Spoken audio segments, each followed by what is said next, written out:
When Escape from Butcher Bay hit Xboxes, it was immediately labeled a must-play, a sleeper hit, and Vin Diesel-licious. 5 years later, it steps out of the darkness, recast in high def, spruced up with a second campaign, and bolstered by multiplayer. Can Riddick still represent as he assaults Dark Athena?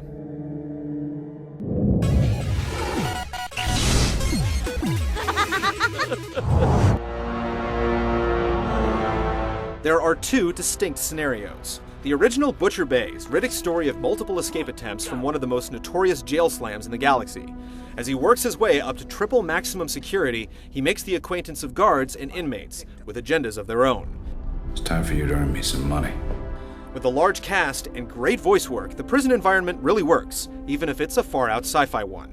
Dark Athena continues the story with Riddick upgraded from prisoner to stowaway aboard a mutinous vessel of mercenaries. There are far less characters on the Athena, and the interesting ones, like a little girl named Line, are underused. Both campaigns have great antagonists, always on the ready to keep a good Riddick down through any means necessary. They're so beautiful when they're dead. Athena also likes to crib and remix some of the elements from Butcher Bay, although it does add something unique, such as human drones and an interesting take on shore leave. This can't be good. It never is.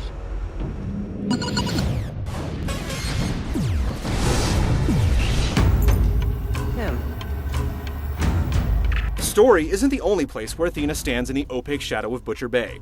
The prison world creates an adventure told in the first person, with unique takes on weapon restrictions, stealth, and even platforming. It also crams in light RPG elements like inventories, upgrades, and side quests, with enough twists and gameplay singularities to keep things interesting and rewarding.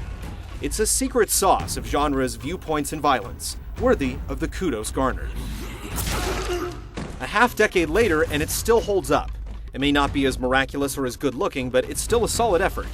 Dark Athena comes across more like a straight-to-video release. Elements are recycled, and the big side effects and little details are cut back.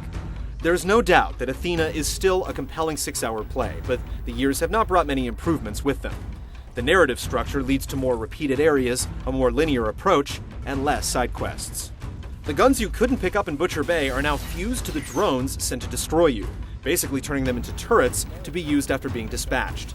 Later you acquire a full arsenal just to lose it, just like the Bay. It's a different take on the weapon issue, but ultimately, a lesser one. Likewise, the ship's own brig acts as the hub, just like Butcher Bay's cell blocks. Before I come up with a better idea. Riddick's Eyeshine ability, effectively night vision, is available from the get-go in Athena, so the rampant darkness is never as menacing. Athena lives up to the Assult in its title, with its slight tilt towards combat. Some cool gameplay change-ups are repeated, thus less effective, though there are some novelties.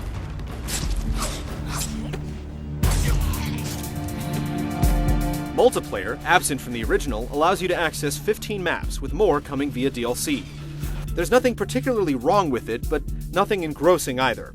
Besides standard deathmatch, there's some more inventive modes like Pitch Black, where one player is Riddick, who can see in the dark, and everyone else is limited to their flashlights. It's fun to mess around with, but the controls don't really lend themselves to the frenetic action. There's nothing particularly wrong with Athena's design, other than its association with a much tighter title. If you missed out on Butcher Bay before, the package is a tremendous value, but you may want some downtime before boarding Athena. Mutiny! Mutiny!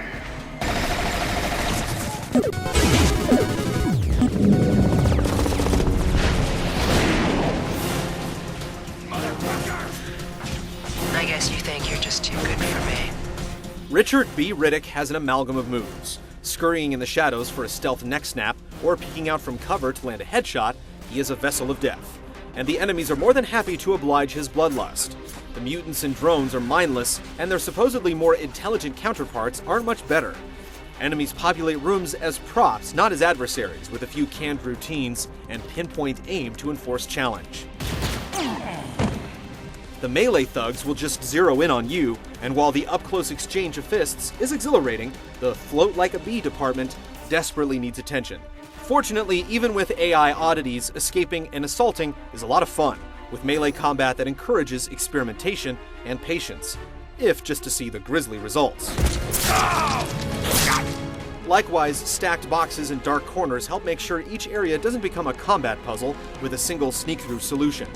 There's a lot of ways to progress, and even an all-out assault, if well planned, can leave Riddick the victor. Linear progression with non-linear approaches is one of the tenets that make the Chronicles such a compelling play.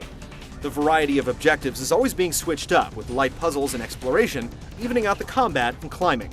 This goes for both scenarios. Oh, I'd love to stay and chat, but, well, you know... Kill him!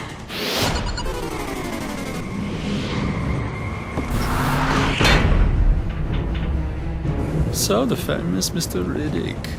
Riddick was a graphical wonder back in the day, bringing normal mapping and other niceties to the technical table. The upgrade holds its own in today's HD world, though there are some visits to the uncanny valley in the cutscenes. Sound and voice work is top-notch, with Vin Diesel's vocal cords ringing with axioms that are equal part bravado and machismo. You doing okay? Doesn't matter. I'm either doing or I'm not.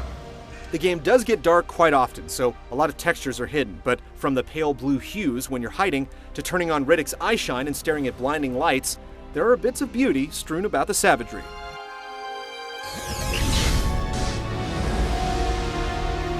The escape may handedly trump the assault, but neophyte Riddicks have a unique experience to work through. Though vets who return may begrudge Athena, it's doubtful they won't finish. It's an abridged effort, and more of a dreaded .5 than a true sequel, but with both missions, it still reigns as the best first-person melee stealth parkour game featuring Vin Diesel.